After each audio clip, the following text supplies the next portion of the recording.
Bonsoir à tous et à toutes. J'ai vraiment le grand plaisir de vous accueillir ce soir. Bienvenue à chacun et chacune d'entre vous pour ce nouveau rendez-vous dans le cadre de la chaire Ingénieur Objectif Transition. Alors, heureuse de vous revoir ou de vous retrouver, toujours aussi nombreux, puisque vous êtes à nouveau aujourd'hui plus de 500 inscrits. Et comme la chaire s'est donnée comme raison d'être de faire communauté pour progresser ensemble, vraiment, ça nous réjouit profondément que vous soyez là aujourd'hui. Alors, nous avons le grand plaisir d'accueillir ce soir Bruno Coleman et Roby Lucioni.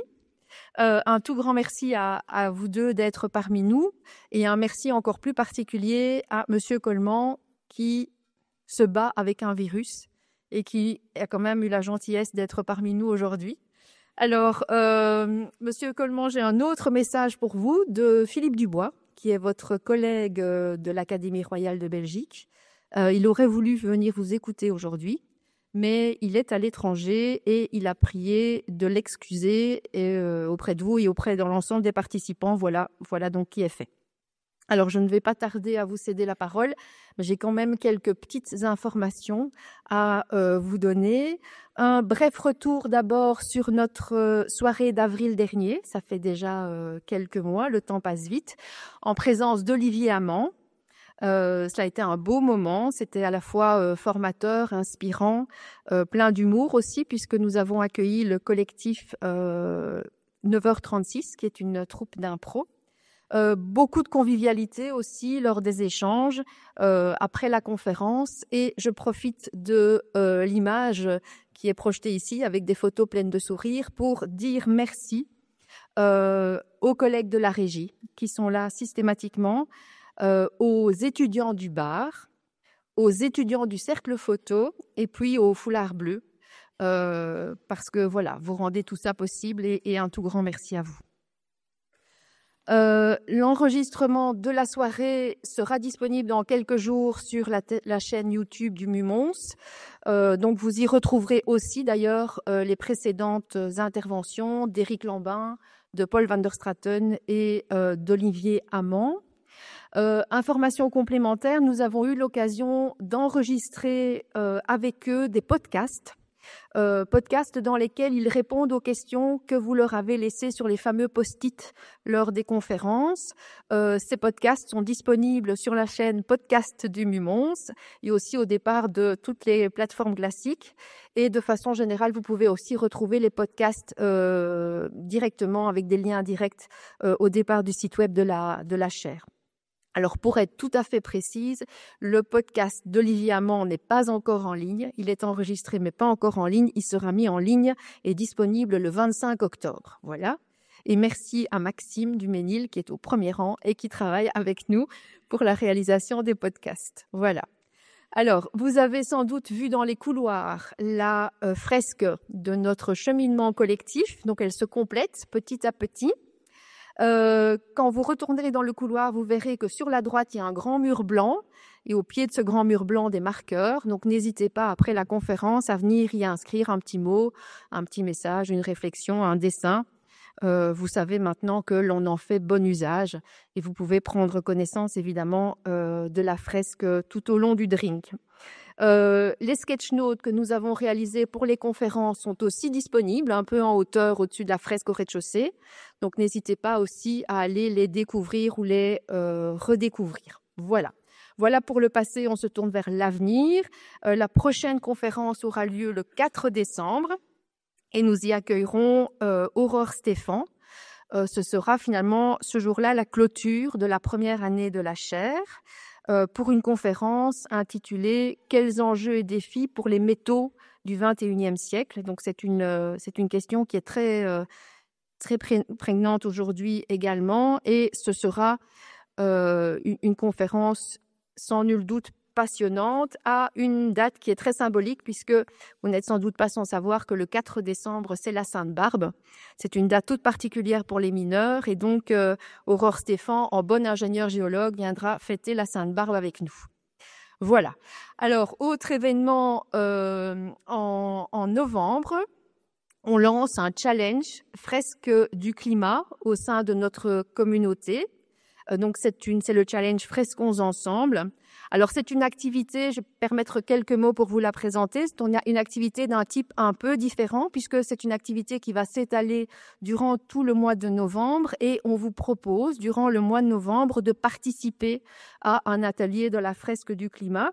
Le défi étant de faire grimper le compteur du nombre de participants et de le dévoiler lors de la conférence d'Aurore Stéphan. Alors, il se dit, dans le murmure du vent, que nous pourrions atteindre peut-être 400 participants. Et donc, on compte sur vous pour faire grimper le compteur et pouvoir effectivement annoncer cela le 4 décembre. Il s'agit d'une organisation conjointe de la chaire, du Conseil du développement durable de l'université et du MUMONS à nouveau. Alors, 2 petites questions pour ceux qui ne connaissent pas la fresque. Qu'est-ce que la fresque? Comment ça se passe? Et puis, comment peut-on y participer? Alors, la fresque, c'est un atelier collaboratif de 3 heures que l'on fait en petits groupes de 6 à 8 personnes avec un animateur.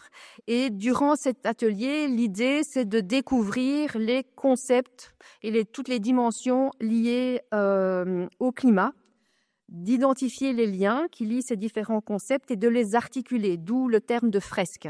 Et donc, ce n'est pas la fresque du climat, ce n'est pas un atelier de dessin, ce n'est pas une animation artistique, ce n'est pas ennuyeux, ce n'est pas incompréhensible, c'est pour tout le monde, aussi bien pour les novices qui ne se sont jamais intéressés au sujet que pour les personnes qui ont déjà qui se sont déjà intéressées à la question, parce qu'il y a énormément à découvrir, à préciser, à articuler. Et donc, si on j'essaye de vous faire envie, en fait. Donc, la fresque, c'est un premier pas pour mieux comprendre les enjeux du climat aujourd'hui. C'est basé sur les données scientifiques du GIEC. Donc, c'est une façon d'appréhender les rapports du GIEC. Mais c'est aussi un moment de partage vraiment collaboratif, donc qui mêle intelligence collective d'une part et aspect ludique. Et donc, c'est vraiment un moment de convivialité et l'occasion de faire de belles rencontres. Et force est de constater que le fait qu'on comprenne davantage, de façon plus profonde et plus ancrée les enjeux, fait de la fresque souvent un premier pas vers une mise en mouvement et une action. Alors, si vous voulez y participer, toutes les informations pratiques vont vous parvenir par mail d'ici quelques jours, mais vous pouvez déjà retenir les 2 dates qui sont le 13 et le 15 novembre. Donc, nous avons bloqué les créneaux du jeudi 13 novembre en soirée et du samedi 15 novembre en matinée. L'idée étant d'envahir le bâtiment historique de la rue de Houdin et de faire des fresques un peu partout, dans les couloirs, dans les auditoires, voilà, dans les salles de réunion. Donc, on va essayer vraiment de faire vivre la rue de Houdin au rythme de la fresque. Pour les membres de l'UMONS, des fresques seront aussi organisées en journée. Vous recevrez tout bientôt un message du recteur et de l'administrateur vous invitant à y participer. Donc voilà, n'hésitez pas vraiment à en parler autour de vous. Bienvenue à tous, c'est vraiment ouvert à chacun et chacune. Voilà, mais revenons à la soirée d'aujourd'hui. Il me reste à vous présenter en quelques mots notre conférencier de ce soir, Bruno Coleman.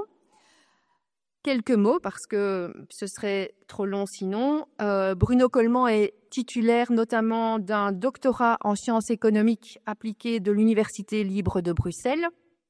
Il a été enseignant dans plusieurs universités et je ne pense pas me tromper en disant qu'il est profondément convaincu du rôle social que joue l'université au sein de notre société.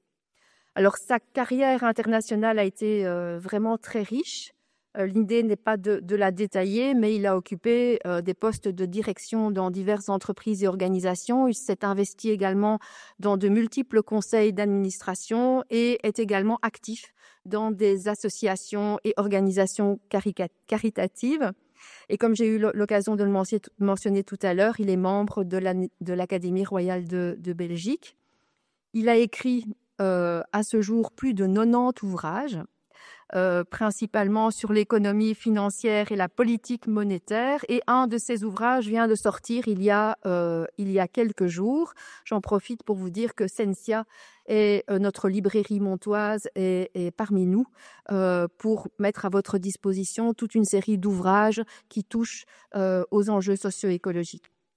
Et puis, pour clôturer cette présentation, j'aimerais aussi souligner pour Bruno Coleman une insatiable curiosité et un amour profond de la littérature et de la musique.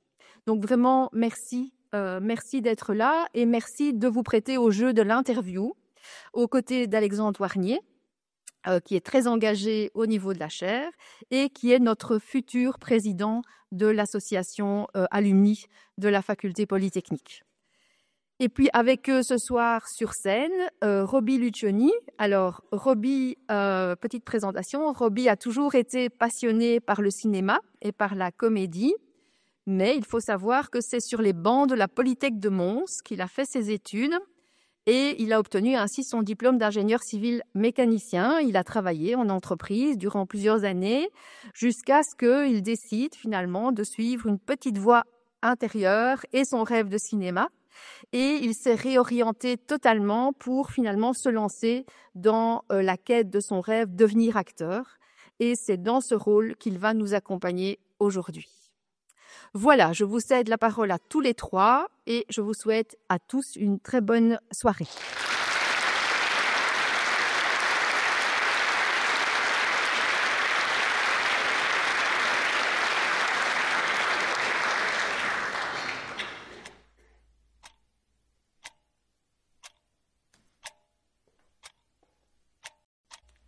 Bonsoir.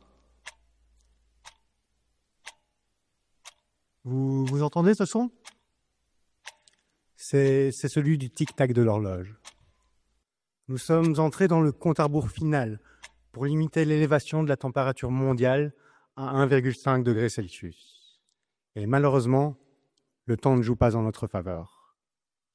L'année 2024 en fut un triste exemple, avec la journée la plus chaude jamais enregistrée et les mois les plus chauds jamais enregistrés. Elle fut, dans sa globalité, l'année la plus chaude jamais enregistrée. Et j'ai bien peur que ces records ne soient très prochainement battus. 2024 fut aussi un cours magistral sur la destruction du climat. Des familles entières qui s'enfuient pour sauver leur vie avant que le prochain ouragan ne frappe. Une biodiversité détruite par des mers étouffantes et trop acides. Des travailleurs et des pèlerins qui s'effondrent sous une chaleur insupportable. Des inondations qui ravagent les communautés et détruisent les infrastructures. Des enfants qui se couchent le ventre vide pendant que la sécheresse détruit les récoltes. Toutes ces catastrophes et bien d'autres encore sont amplifiées par le changement climatique d'origine humaine. Et aucun pays n'est épargné. Dans notre économie mondiale, les chocs de la chaîne d'approvisionnement augmentent les coûts, partout. Les cultures décimées font grimper le prix des denrées alimentaires. Encore une fois, partout. Les maisons détruites augmentent les primes des assurances. Partout. Ceci, c'est l'histoire d'une injustice, mais d'une injustice qui est évitable. Merci.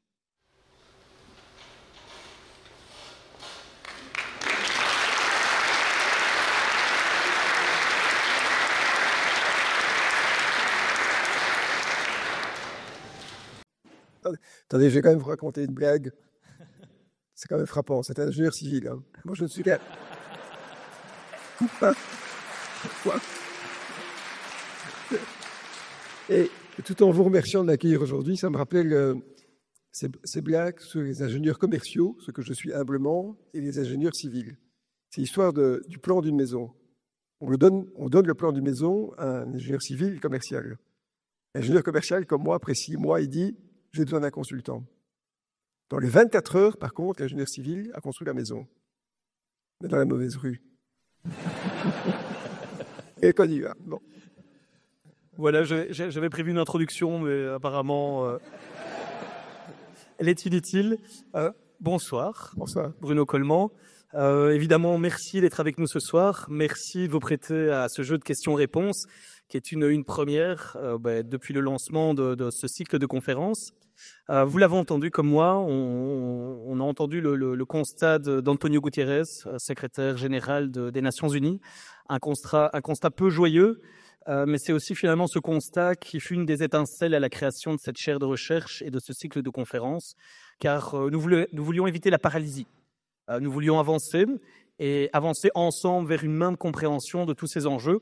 Et pour ça, nous avons invité des experts depuis plusieurs mois maintenant, et des experts essentiellement dans le domaine environnemental. Et il nous semblait évident qu'on avait besoin également d'une expertise d'ordre socio-économique, géopolitique, car finalement, ces forces politiques, ces forces économiques et géopolitiques, ce sont celles aussi qui gouvernent le monde, et ça indépendamment des volontés individuelles de chacun.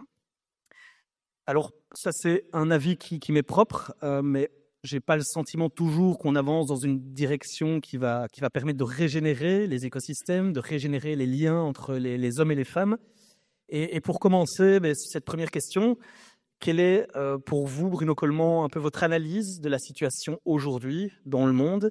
Et ce qui serait intéressant pour nous de savoir aussi, c'est quelles sont ses origines, comment ça se fait qu'on en est là aujourd'hui? Mais c'est une question compliquée. Je mettrai l'écologie comme étant le troisième élément que je vais citer. Le premier élément, quand on analyse une situation économique, c'est la démographie. C'est la chose la plus prévisible en économie. Et donc, on a vécu un choc démographique positif extrêmement important. Quand je suis né en 61, on était 3 milliards d'individus, on est 8 milliards maintenant. Il y a eu, après la guerre, ce qu'on a appelé un baby-boom, qui a servi de réarmement démographique après 2 conflits mondiaux. Et ce baby-boom a développé des effets extrêmement positifs, mais en même temps consuméristes, dans les années 60, 70, 80. Mais aujourd'hui, nous sommes confrontés au vieillissement de la population, ici et ailleurs, avec une diminution en termes relatifs du nombre de jeunes, d'actifs. Et donc, la démographie pyramidale qu'on avait connue après la guerre est en train de s'inverser, elle devient quasiment cylindrique, et ça pose un énorme problème, notamment financier, pour les États sociaux qui assurent la solidarité intergénérationnelle, c'est-à-dire entre les actifs et les inactifs. Donc ça, c'est vraiment un problème qui est majeur, on en parle souvent dans la presse, dans les médias, mais c'est vraiment l'arrière-plan de tous les scénarios économiques. Ce qui veut dire que sous l'angle de la solidarité, on va devoir pendant encore 15 à 20 ans assurer le bien-être des personnes plus âgées, le temps que ce fameux baby-boom, lui-même agrémenté d'une augmentation de l'espérance de vie de 20 ans, se termine biologiquement. C'est la première chose. L'autre élément, qui se greffe d'ailleurs en partie sur la démographie, c'est le modèle politique. En fait, après le second conflit mondial dans le monde occidental, donc je parle essentiellement de l'Europe et des États-Unis, on a eu un système politique qui était plus ou moins comparable, c'est-à-dire un système qualifié de keynésien. Keynes est un économiste anglais qui est mort en 1946 et qui avait développé l'idée de l'État social, pas tout à fait de l'État-providence, mais en tout cas du fait qu'il fallait aider une population dans sa demande de biens et services lorsque l'État n'était pas capable ou la production n'était pas capable de surmonter des chocs économiques. Et donc ça a conduit à une convergence des modèles. Mais malheureusement, dans les années 70, il y a eu une multitude de chocs économiques très importants. D'abord, un choc monétaire. Les fameux accords monétaires d'après-guerre, qu'on appelait les accords de Bretton Woods, se sont effondrés, ont été sabordés par les Américains. Il y a eu, suite à ça, 2 chocs pétroliers. Il y a eu une vague de chômage, une vague d'inflation extrêmement importante. Donc, les années 70 ont été une décennie maudite, après ce qu'on a appelé les 30 glorieuses, c'est-à-dire 3 décennies de prospérité quasiment ininterrompue. Et c'est au terme des années 70 que les modèles européens et américains ont commencé à diverger. L'Amérique s'est lancée avec le Royaume-Uni dans ce qu'on a appelé le néolibéralisme, mais plus encore dans ce qu'on appelle l'économie de marché. C'est un thème qu'il ne faut pas banaliser, parce qu'on a l'impression que l'économie de marché, c'est le capitalisme. Ce n'est pas du tout la même chose. Le capitalisme, c'est la détention privée des moyens de production. L'économie de marché, c'est laisser le prix de toute chose, le travail, le capital, même la nature, au gré des lois, des courbes d'offre et de demande, partant de l'idée que, par une sorte de vision métaphorique, le ou les nombreux marchés allaient formuler des choix optimaux quant à la gestion de l'économie. C'est ce que les Américains ont adopté comme modèle, le Royaume-Uni, partant de l'idée que l'enrichissement immédiat primait sur les autres moyens de production ou facteurs de production, comme par exemple la nature ou le travail. Et on voit d'ailleurs aujourd'hui aux États-Unis un rugissement de cette économie de marché. On rentre dans ce qu'on appelle l'exo-néolibéralisme, c'est-à-dire une phase encore plus violente de libéralisme sous Trump, où en fait finalement il y a un mélange de vulnérabilité complète de l'humain par rapport à des choix qui sont purement capitalistiques. L'Europe n'a pas suivi la même voie. Donc les modèles ont commencé à diverger. On a gardé heureusement des États sociaux, c'est-à-dire des États qui assuraient cette solidarité inter- et intragénérationnelle. Mais la différence de modèle n'a pas été visible de manière, on va dire, criante, parce que le fameux baby-boom dont je parlais d'après-guerre était tel que la population était au travail dans les années 80 et 90 quand les modèles ont divergé. Donc on n'a pas compris la divergence de modèles parce que le fameux coup du vieillissement de la population n'était pas encore présent. La population était encore trop active pour s'en rendre compte. C'est maintenant qu'on se rend compte que les modèles ont vraiment fortement divergé, puisque nous avons un modèle américain qui est dans la vulnérabilisation complète de tout, et un modèle européen qui, lui, veut garder une certaine solidarité et homogénéité sociale. Donc, les racines, en fait, sont longues et se juxtaposent les unes sur les autres. Et puis, le troisième élément, qui est sans doute le plus important, c'est la nature. C'est le climat. En fait, on croit, à tort, que tous les problèmes on va dire, d'opulence capitalistique, d'opulence consumériste sont nés avec le néolibéralisme américain. C'est faux. Les problèmes ont commencé à se poser dans les années 60. D'ailleurs, pour ceux qui sont informés, le Club de Rome, qui a donné lieu au fameux rapport Meadows en 72, a été créé en 68, donc bien avant Reagan, bien avant Thatcher. Parce que ce qui s'est passé dans les années 60, c'est qu'on a commencé à individualiser les biens de consommation. En fait, on est parti d'une société qui mettait les choses, pour utiliser un mot que Gaël Giraud utilise souvent, en commun, pour individualiser les besoins domestiques. Et l'individualisation des biens domestiques a été assimilée à un marqueur de progrès. Donc le consumérisme est né dans les années 60. En fait, quand Pompidou est devenu président en 69 en France, il est mort en 74, il a promu en France ce fameux consumérisme. Et donc toute la logique était d'assimiler le bonheur individuel à la possession de biens les plus interchangeables possibles et avec la durée de vie la plus limitée évidemment. Et donc les choses ont commencé à déraper parce que ce besoin d'individualisation des biens s'est confondu avec l'individualisation du modèle économique américain, qui lui-même est rentré en exponentiel avec ce fameux courant consumériste. Et donc tout s'est entremêlé. Et aujourd'hui, on a beau se rendre compte que toute une série de limites planétaires sont atteintes, tous les marqueurs sont dépassés les uns après les autres. Je crois que le 7e il a été assez récemment. Je crois qu'il portait sur l'acidité des mers. Mais je crains vraiment une chose, c'est que nous soyons tellement imprégnés de ce besoin assoiffé de consumérisme et de propriété privée, que plus nous allons être confrontés à des limites planétaires dont pourtant on peut pressentir les conséquences sociales, migratoires et même financières très importantes, on continue à se lancer pour exorciser ces limites dans une sorte de folie de consommation, se disant finalement qu'à tout prendre, autant profiter des derniers moments qu'on peut vivre avant que les catastrophes ou les murs se dressent devant nous. Et ça m'inquiète énormément, parce que ça veut dire que, et si c'est vrai ce que je dis, et je pense malheureusement que c'est vrai, nous avons perdu la tempérance collective pour aborder des problèmes qui pourtant ne peuvent être résolus que de manière collective, sachant qu'ils sont existentiels. Ça, c'est l'histoire. Et donc, je vous dis quelque chose, c'est que les prochaines années, alors est-ce que ce sera dans 3 ans, dans 5 ans, dans 7 ans, on verra bien, nous serons confrontés à de grands chocs, à de grands chocs, qui seront d'abord des chocs financiers, parce que les marchés financiers anticipent toujours les problèmes qui vont se situer dans l'économie réelle, et même des problèmes sociaux. Nous aurons des problèmes sociaux majeurs.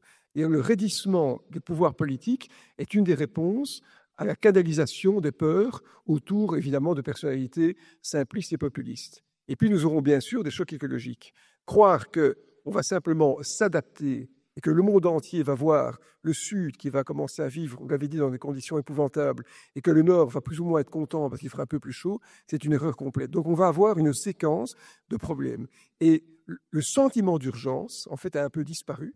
Autant il était présent en 2019, en Belgique par exemple, quand les jeunes battaient le pavé tous les jeudis, le sentiment d'urgence a disparu parce que l'écologie politique n'a pas bien servi de relais à cet appel de la jeunesse, qui pourtant est extrêmement sain. Et aujourd'hui, la vague trumpienne emporte tout dans une sorte de tourbillon d'enrichissement, de violence verbale, militaire et sociale, qui bien sûr disqualifie tout ce qui est environnement. Donc les temps deviennent extrêmement périlleux et la réponse globale politique, par les menaces de guerre, par tout ce qu'on voit, est évidemment à l'opposé de ce qu'on devrait faire. Donc on est vraiment dans une période, on va dire, de... J'avais un jour vu comment on appelait ça le point de singularité. C'est quand l'exponentiel devient asymptotique. Hein. Eh bien, on pourrait arriver dans un moment où, très rapidement, des chocs se présentent. Je crois que le premier choc qu'on va vivre, c'est un choc financier, immanquablement, qui sera lié à tout l'environnement dont je vais parler. Merci beaucoup Bruno Coleman pour ces premiers éléments de réponse. On pourra aborder après quelques pistes éventuelles pour essayer de converger vers un futur souhaitable. Avant cela, je propose de faire une petite pause. Et donc, Roby, c'est à toi de jouer. Nous ne sommes pas en 1937, mais aujourd'hui, la guerre, tel un poison, s'insinue. Elle se cherche, elle se contracte, se dilate, et les risques systémiques environnementaux se dressent comme des parois infranchissables. C'est la fin d'un modèle. C'est un choc de civilisation, un peu comme une brisure. Notre confort était sans doute pour partie indu. Nos temps, aujourd'hui, sont ceux d'un bouleversement structurel. C'est une rupture et une prise de conscience. Et je veux parler là d'une véritable prise de conscience et non de l'expression mondaine ou convenue de ceux qui disent que tout change en espérant que rien ne les affectera vraiment. C'est un adieu au XXe siècle. C'est l'abandon au monde de l'inertie et de la tétanie. Cette charnière-là qui grince avec le siècle qui s'est refermé. Et cette crise, elle n'est donc plus souveraine ni monétaire. Elle porte sur l'exercice des États. Et le néolibéralisme nous a anesthésiés dans le mensonge du progrès correctement partagé d'un point de vue social. Ça a débuté comme ça, disait Louis-Ferdinand Céline dans Voyage au bout de la nuit. Mais voilà comment il l'écrivait. Siècle de vitesse, qu'ils disent. Où ça? Grand changement qu'ils racontent. Comment ça? Rien n'est changé en vérité. Bien fier d'avoir fait sonner ces vérités utiles, on est demeuré là, assis. Personnellement, je ne sais pas ce que vous en pensez, mais j'ai pas très envie de rester assis. Et j'ose espérer que vous tous ici ce soir n'en avez pas trop envie non plus. Je ne vais pas rester assis. Et nous tous ici ce soir, nous n'allons pas rester assis. Merci.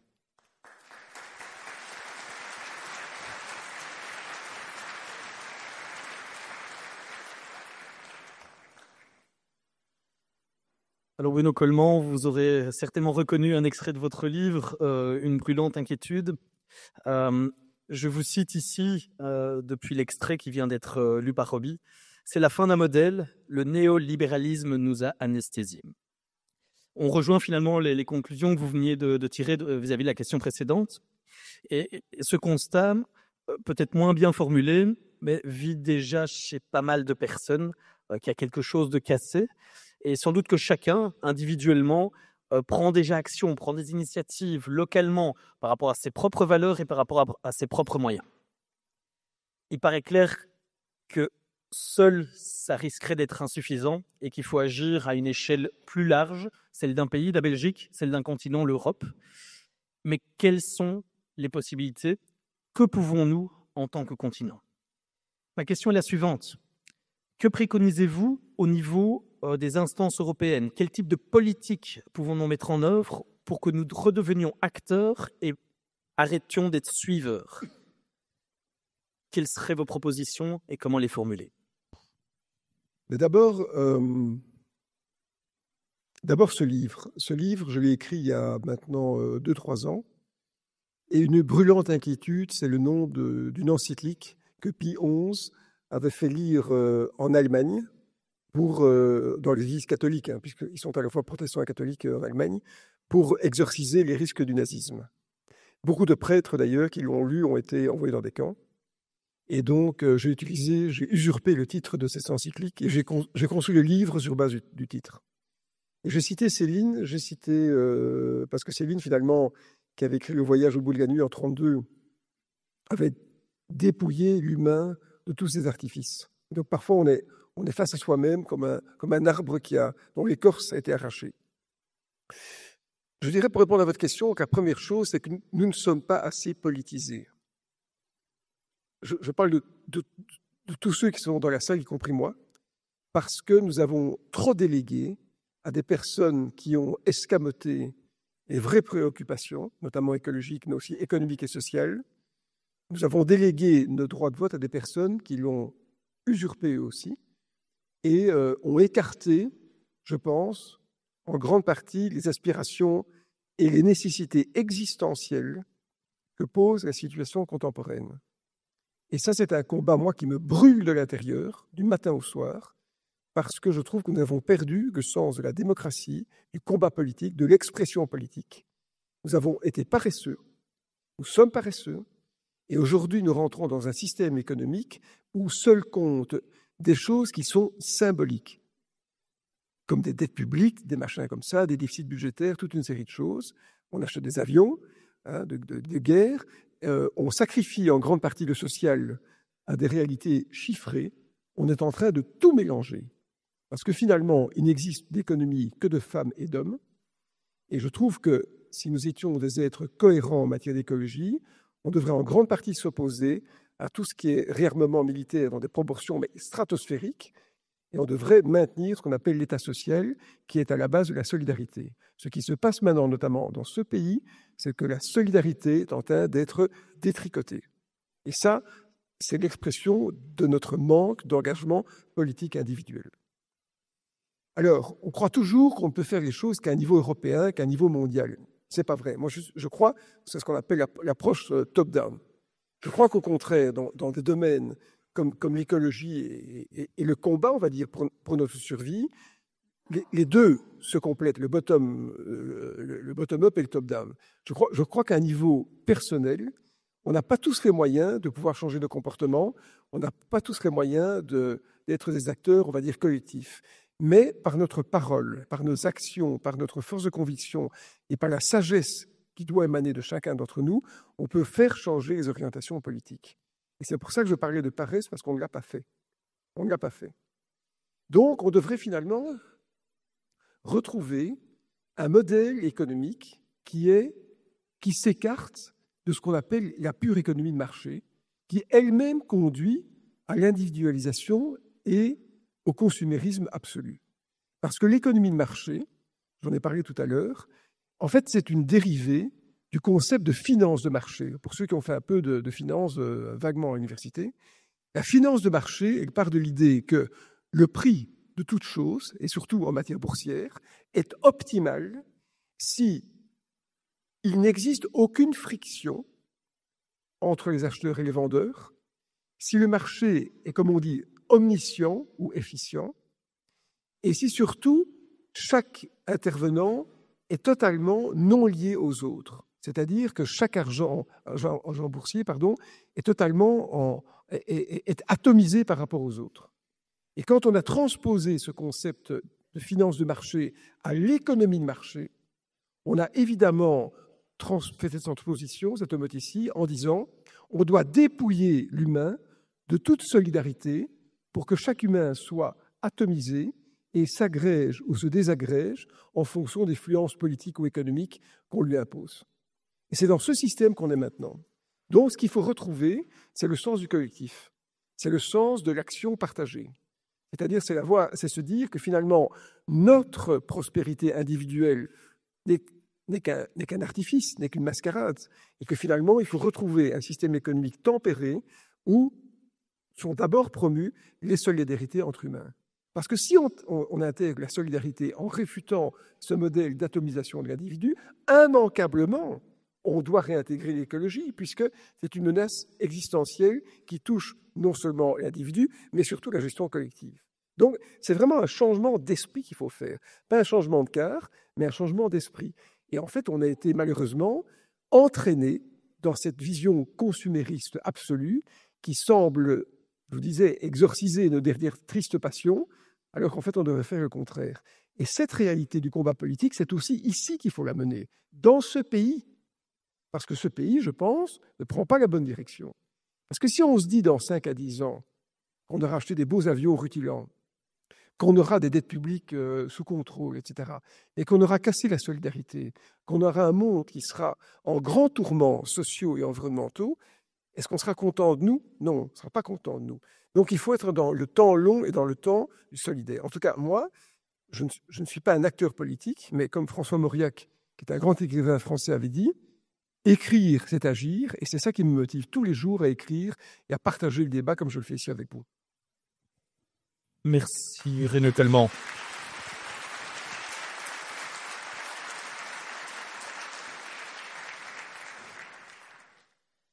Merci pour ce partage. J'ai pu sentir aussi à l'occasion quelques notes personnelles et je voulais pour la prochaine question vous emmener sur ce côté plus personnel. Et ça part d'un constat qu'il est finalement difficile d'avoir un débat serein de nos jours. Vous l'avez un peu mentionné. Il y a une tendance naturelle au conflit, à cliver. On doit faire partie d'un camp et il devient compliqué de pouvoir débattre pour atteindre une solution optimale. Et finalement, ce serait faire société, ça aiderait, notamment en termes de qualité de débat. Et donc, cette question pour vous, mais ce parcours, finalement, qui a fait évoluer vos propositions, vos idées, vos opinions, vous l'avez fait. Et donc, je me demande, que dirait le Bruno Coleman d'aujourd'hui au Bruno Coleman d'il y a 20 ans? Quel genre de débat auriez-vous avec vous-même, mais 20 ans plus jeune? Et quels seraient les sujets qui fâchent? C'est très personnel comme question. Je me souviens avoir, il y a une quinzaine d'années, été interrogé par l'RTBF. Il y avait une émission le dimanche où on interrogeait une personne, c'était moi en l'occurrence. Et à la fin, la question m'a saisi. C'était « Mais qu'est-ce que vous diriez à l'enfant de 5 ans que vous aviez été ?» Et instantanément, j'ai dit « N'aie pas peur ».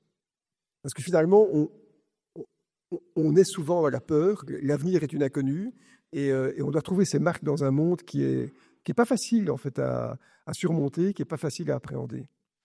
Ce que je dirais à la personne que j'étais il y a 20 ans, donc j'ai 64 ans, j'en avais 44, je me serais beaucoup plus franchement engagé dans le domaine politique, beaucoup plus.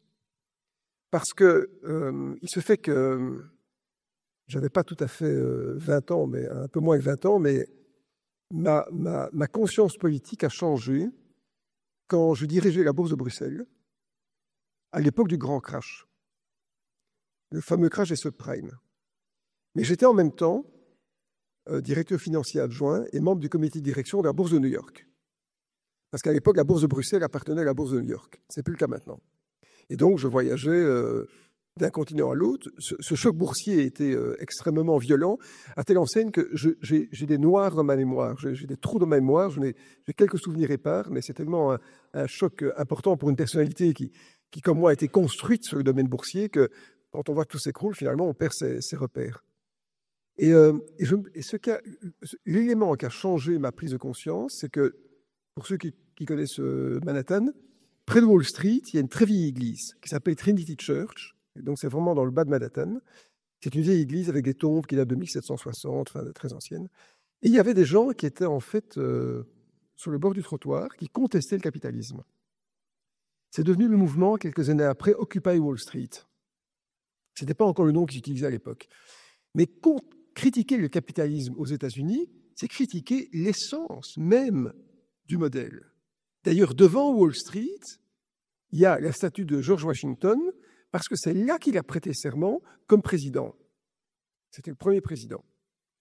Et je me suis rendu compte que de manière anodine, moi, on enjambait ces gens qui étaient dans des caisses, dans des matelas, etc., qui avaient choisi de porter le combat politique. Et là, je me suis dit, mais non, d'un chien, il faut que je me déconstruise de 35-40 ans d'apprentissage et de mise en évidence de l'économie de marché pour réintégrer la logique sociale et après environnementale. Donc c'est pas du tout un acte émotif qui m'a fait changer. C'était la déconstruction d'un modèle intellectuel. Bon, c'est pas toujours facile à faire. Ça a dû dans le doute. Donc je me serais dit, il y a 20 ans finalement, engage-toi beaucoup plus fort que maintenant dans le combat politique. Et je le répète, je pense que nous ne sommes pas assez politisés.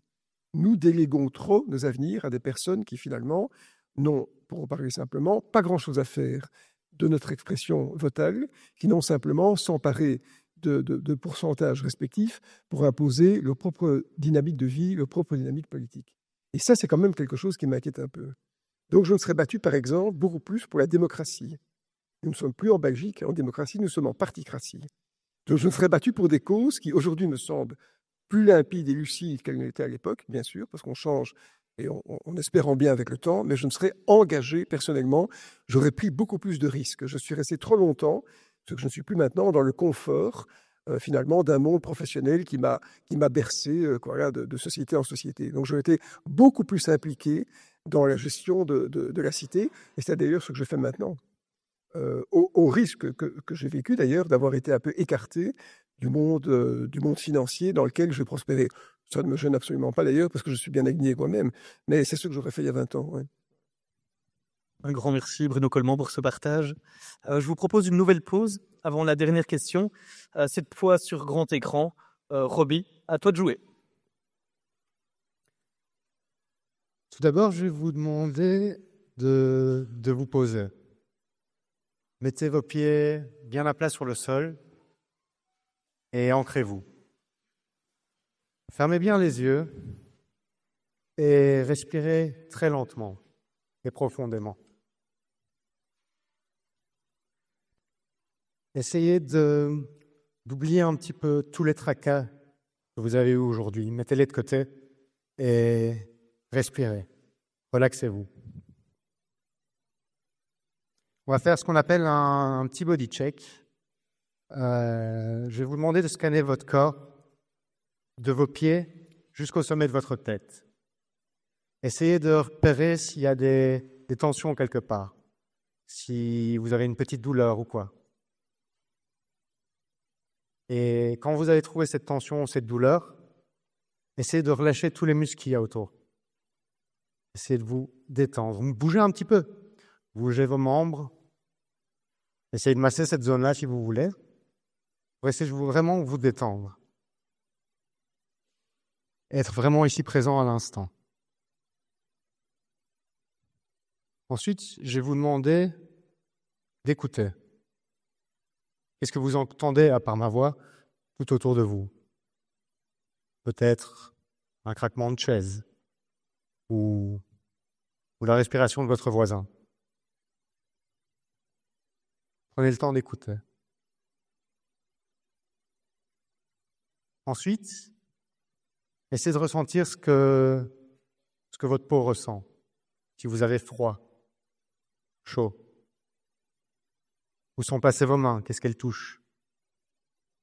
La sensation de vos pieds à plat, ancrés sur le sol. Qu'est-ce que votre nez sent? Une odeur particulière? Ou peut-être rien. Mais dans ce cas, respirez profondément et imaginez l'air qui rentre par vos narines, qui va dans vos poumons et qui ressort. Je vais vous laisser comme ça quelques secondes encore pour essayer de prendre conscience un peu de l'endroit où nous sommes, l'environnement qui vous entoure, calmement, et profitez de cet instant, de ce moment si présent.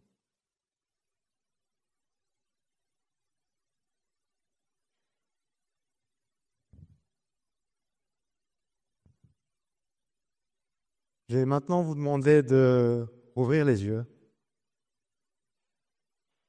J'espère que ça vous a détendu, ça vous a relaxé. Et nous allons maintenant tous ensemble vivre l'expérience One Home.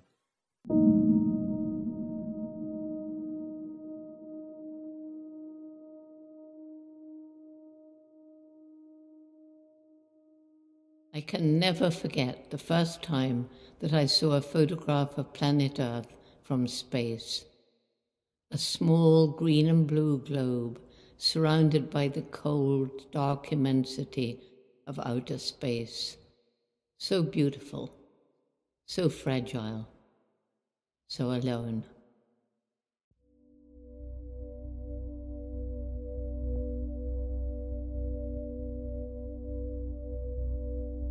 The fantastic images from NASA bring many thoughts to mind. Firstly, we live on a planet that is filled with so much beauty, from tropical forest to alpine meadow, from desert to wetland, from mighty ocean to mountain stream. A planet that supports so many amazing life forms, from the hardy oak and pine tree to the most delicate flower, from the huge blue whale to the tiniest insect. A planet that has created an extraordinarily intelligent animal, an animal that has invented technology that allows us to descend to the depths of the ocean and allows us to travel into space in order to take these amazing photographs of our home, our only home.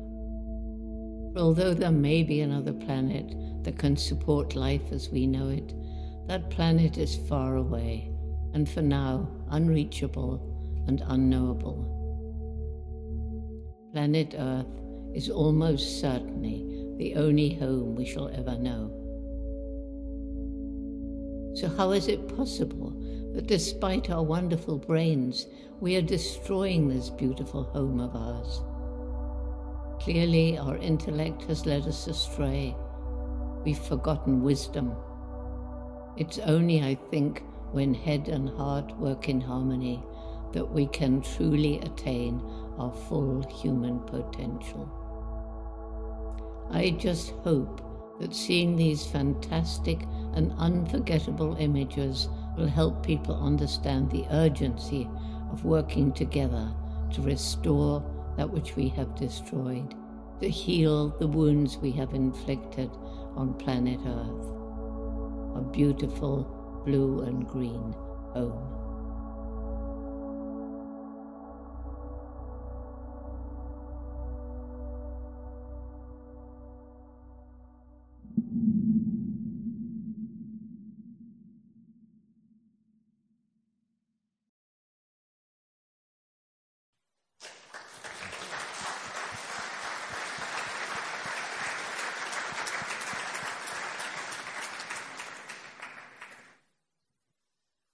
Alors, ce que vous venez de voir et d'entendre est issu du projet One Home, qui permet de vivre à notre échelle, ici sur Terre, l'expérience de l'Overview Effect. C'est cette expérience si particulière que les astronautes qualifient parfois de mystique, cette sensation qu'ils ressentent lorsqu'ils aperçoivent la Terre depuis l'espace pour la première fois.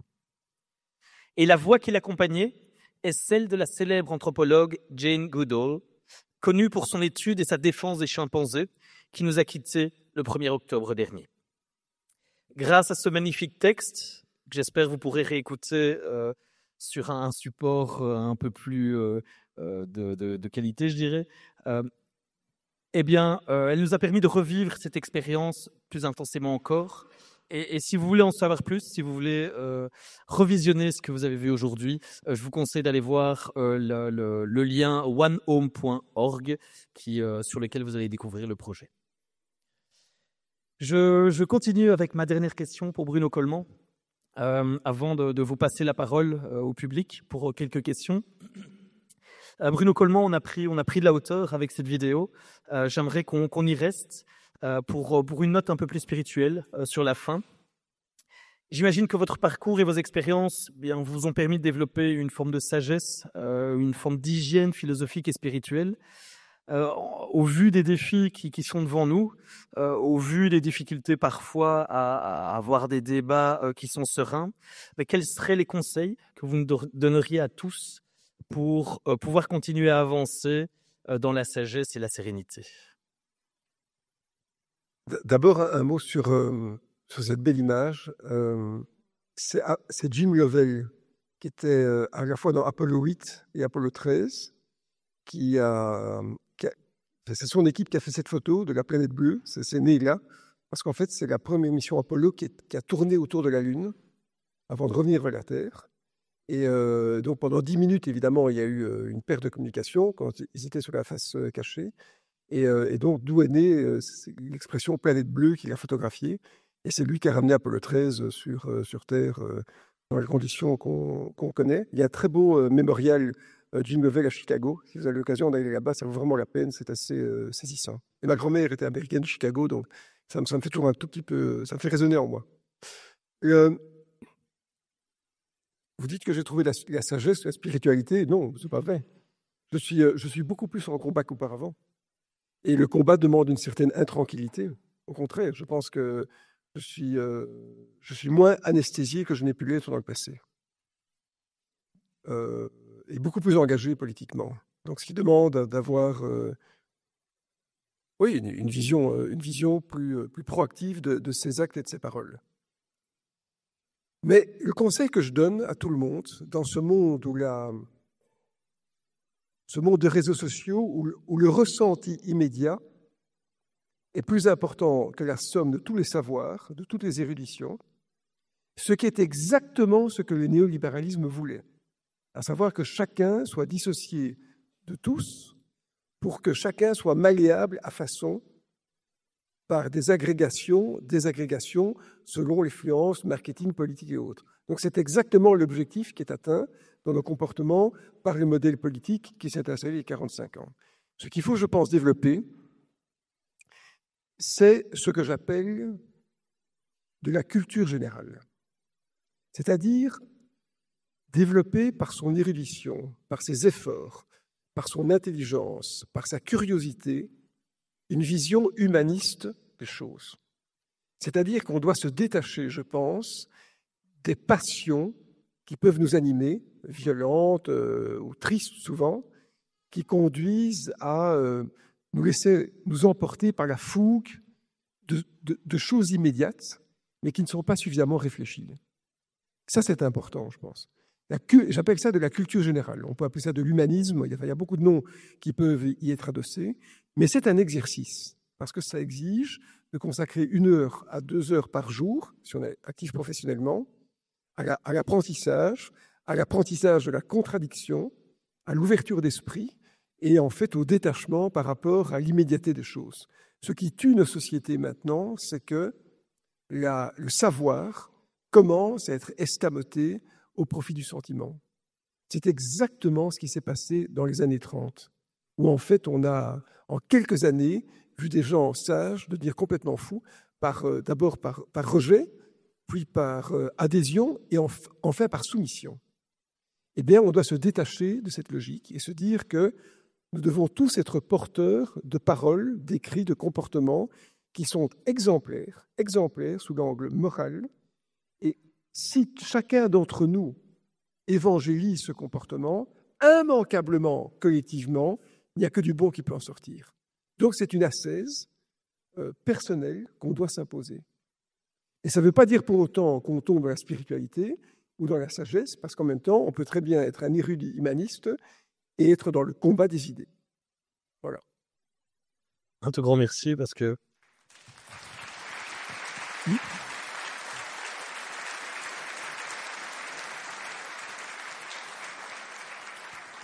Et puis peut-être une dernière chose. Je pense qu'il faut être courageux. Courageux. Parce que la voie facile, c'est de nous laisser guider par d'autres. C'est de ne pas vouloir être des acteurs de quoi que ce soit.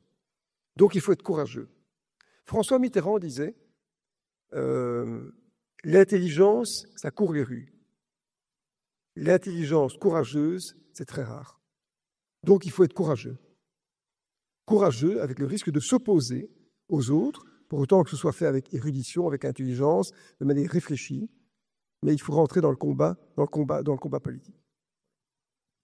Un tout grand merci. Oh, encore un peu plus d'applaudissements. On arrive à la fin. Vous pouvez y aller.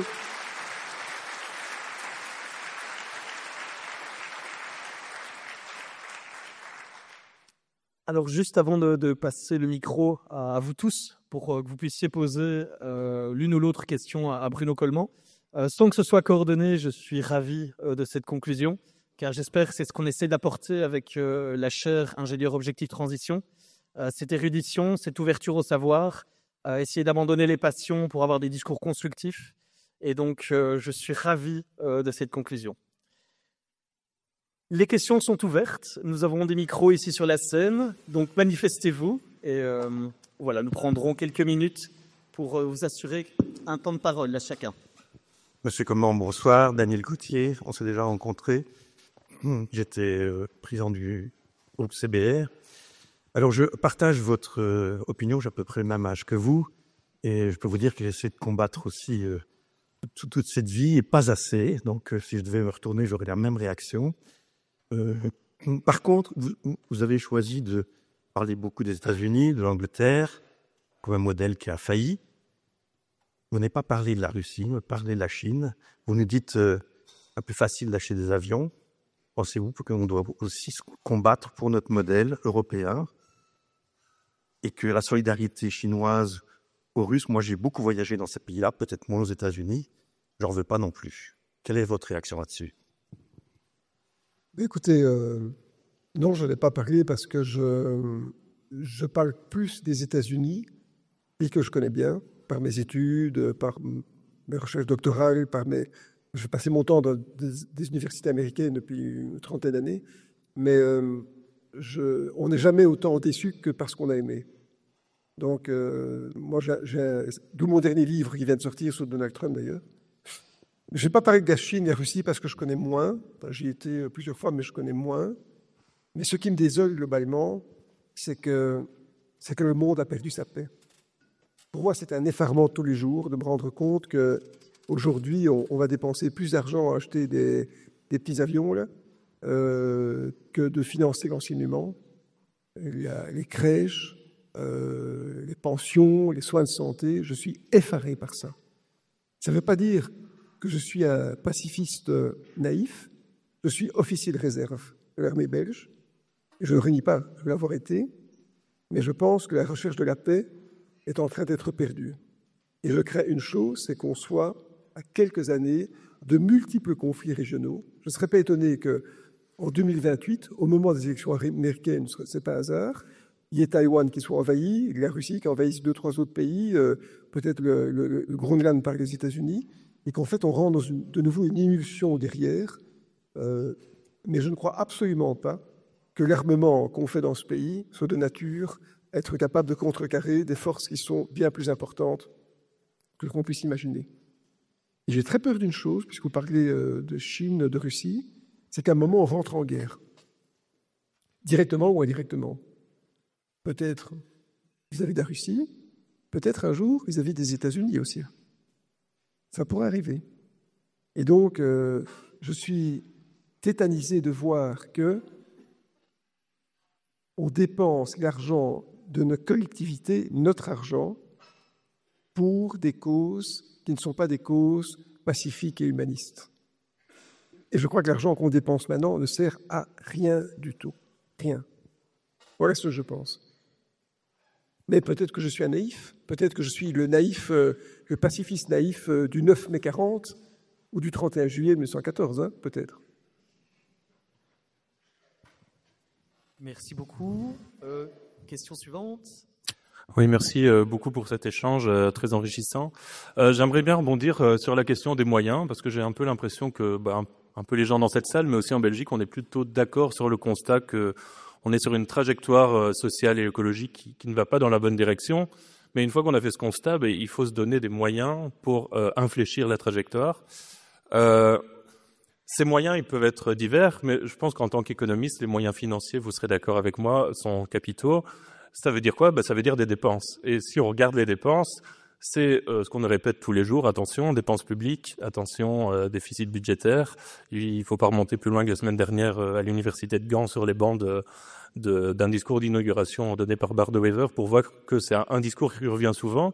Donc j'ai l'impression qu'on est face à une sorte de paradoxe entre gérer sa dette et essayer de financer cette transition. Comment, parce que la réponse qu'on voit tous les jours aujourd'hui, c'est une sorte d'immobilisme un peu tiède. Comment on affronte ça ? Est-ce qu'il faut se donner plus de moyens, peut-être au sacrifice de la dette, même si c'est peut-être un gros mot ce que je dis là. Quelle est votre vision là-dessus ?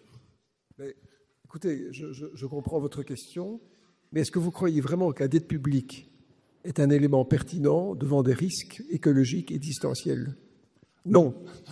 Non, c'est tout. Vous savez, quand il y a eu la crise financière en 2008, il a fallu créer de la monnaie. Vous savez comment on crée de la monnaie ? Les États s'endettent, vendent leur dette à la Banque centrale européenne qui émet des billets. C'est très simple.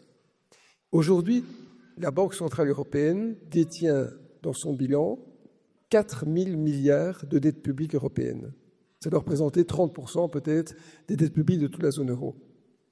Ça crée un peu d'inflation, ok. Encore que l'inflation, on ne l'a pas vraiment vu venir, sauf dans des conditions énergétiques un peu particulières. Moi, je pense que investir, créer de la monnaie, pour investir dans des causes qui seront bénéficiaires aux futures générations, ça a du sens. Se contracter budgétairement ou sous forme d'endettement public, parce qu'on doit respecter des critères symboliques, n'a aucun sens. N'a aucun sens. Et vous verrez que si demain, il y a une crise financière, et elle va arriver à un moment, c'est évident, et qu'il faut refinancer les banques, ça pourrait arriver, j'espère que non, l'argent, on va vite le trouver. Hein. On va faire tourner la planche à billets, la photocopieuse à billets, et on oubliera rapidement tous les critères auxquels on s'astreint pour le moment. Donc, ça veut concrètement dire que si on devait, et pourtant l'idée a été émise 1000 fois, si les États devaient emprunter pour des motifs écologiques et faire réescompter ses dettes auprès de la Banque centrale européenne qui elle-même créerait de la monnaie, ce serait quelque chose de parfaitement envisageable. Mais on n'a pas la lucidité de le faire. Il y a une sorte, vous savez, il y a une sorte de masculinité dans la gestion politique qui conduit à ce que j'appelle de la virilité budgétaire. On est viril parce qu'on décide que c'est très lié tout ça. Tandis que la nature et la féminité, ça relève d'une autre logique. Eh bien, on veut imposer, on est fort, on est puissant quand on impose des économies, quand on redresse les finances publiques, alors qu'on a devant nous peut-être un monde qui est tellement incertain que dans 3 ans, on sera peut-être devant des chocs tout à fait inattendus. Voilà. Voilà ce que je pense, du fond du cœur. Mais comme économiste aussi. Bonjour. Moi, je suis l'antithèse de ce que vous étiez, c'est-à-dire je ne suis absolument pas économiste. J'ai toujours détesté les banques, l'argent, etc. C'est en dehors de mon champ de compréhension. Et ça fait depuis toujours que je me bats pour le climat, pour la justice sociale. J'ai été déléguée syndicale. Je suis professeur de physique. Hein, voilà. J'ai fait beaucoup de choses dans ma vie, mais beaucoup de combats. Et maintenant, j'arrive à vieillir et je suis devant un constat absolument hallucinant, le même que le vôtre, que tous mes combats, j'ai l'impression qu'ils n'ont servi mais strictement à rien, que rien n'a changé, que je me suis battue contre des moulins à vent et non seulement je ne crois pas que ce soit 2 heures de méditation et de culture tous les jours, ce que je fais déjà, hein, soit dit en passant. C'est pas ça qui va faire évoluer le schmilblick. Il y a une phrase d'Élisée Reclus qui dit « Il n'y a pas d'évolution sans révolution ». Est-ce que vous ne croyez pas qu'il serait peut-être temps qu'on s'y mette réellement? Enfin, je ne sais pas. Hein. Je suis pacifiste dans l'âme, mais ça ne mène à, je vois que ça ne mène à rien. Gandhi, je crois que c'est face aux actions actuelles, je ne suis pas du tout sûre qu'il soit encore à se mettre à faire une grève de la faim devant le Parlement. Je ne crois pas que ça serve à quoi que ce soit. Mais d'abord, madame, je vais vous dire quelque chose. Ne dites jamais que ce que vous avez fait ne sert à rien. C'est incorrect. D'abord, vous êtes là, en train d'en parler, avec un vécu qui était le vôtre, et donc je trouve que c'est plutôt admirable ce que vous avez fait, quoi que vous ayez fait. Vous êtes engagé politiquement. Donc ne dites pas que vous n'avez rien fait. Au contraire, on devrait vous féliciter de tout ce que vous avez fait. L'autre chose que je vous dirais, c'est que la révolution, c'est bien, mais quelle révolution? Comment et pourquoi? Alors, la révolution, ça relève aussi d'un sentiment émotif. Et moi, je pense que le combat, l'intégration dans le combat démocratique, devenir un acteur du changement par les démocraties, c'est la meilleure façon de régler les problèmes. Parce que la révolution, ça relève d'un sentiment de rejet. C'est la déréliction. Mais les révolutions sont rares. Et souvent, les révolutions sont des révolutions au sens copernicien. Hein. C'est-à-dire qu'on tourne autour on fait un grand cercle, une ellipse, mais pour venir à son point de départ. Hein. C'est une révolution, mais ce n'est pas vraiment une. Donc je dirais, il faut rester impliqué politiquement. Mais ne dites jamais que ce que vous avez fait n'a servi à rien. Au contraire. Des questions?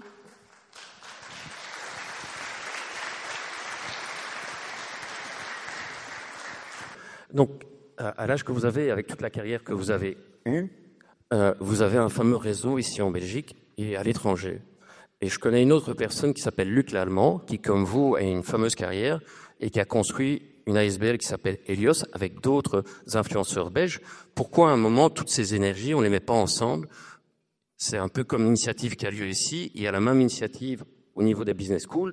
Comment à un moment, on pourrait créer des liens qui font que l'énergie qui est un peu partout devienne une énergie qui puisse changer les choses? Eh bien, je vais vous dire, moi j'ai l'impression qu'il vaut mieux avoir beaucoup d'initiatives, même parfois contradictoires, qu'une seule qui va commencer à rigidifier la pensée et à normer les comportements sans permettre la diversité d'opinion. Je pense. Parce que l'aboutissement est politique, mais le plus vous avez d'associations, de think tanks, de cercles de réflexion qui émettent des idées, au plus vous avez de la créativité qui en sort. Et donc j'ai toujours eu peur que des grands groupes ou des agrégats commencent à étouffer cette variété de la pensée. Voilà. C'est une des raisons pour laquelle je n'ai jamais été impliqué politiquement, activement. Je regrette de ne pas l'avoir fait. Mais finalement, j'aurais dû l'être plutôt par ma plume, ce que je fais maintenant, mais je ne suis pas sûr que si j'avais adhéré et milité dans un parti, j'aurais eu la liberté de parole que j'ai maintenant. Voilà. Et donc, la variété d'opinions est aussi en tant qu'une richesse. Un tout grand merci, Bruno Coleman. Je propose de l'applaudir chaleureusement.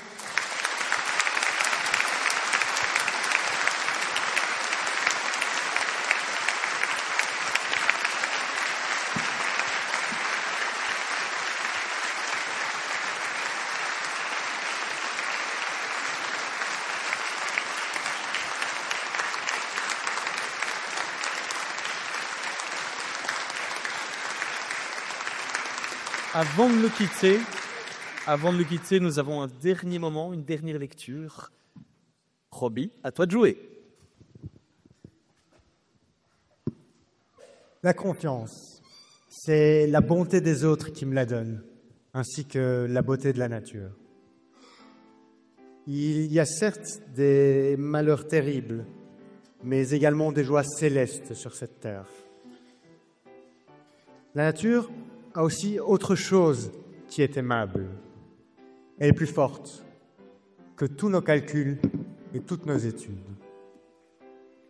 Il y a un étang pas loin d'ici, caché dans un bois, un peu masqué en partie par des roseaux, et bordé d'un chemin exquis, tout velouté de mousse.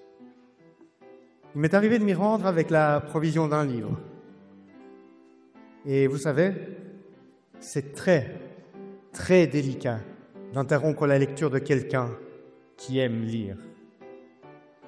Eh bien, je ne connais rien, aucun livre qui puisse résister longtemps au plein air.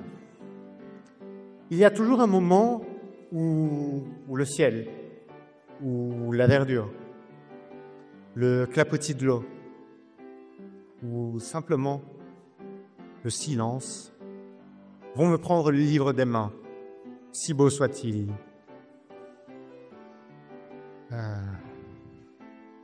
Eh bien, quand on prend un livre, au départ, vous savez, il est fermé.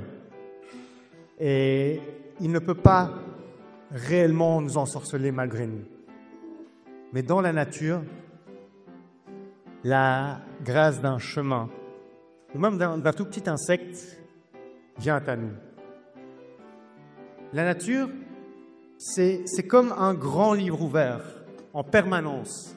Et c'est le vent qui en tourne les pages.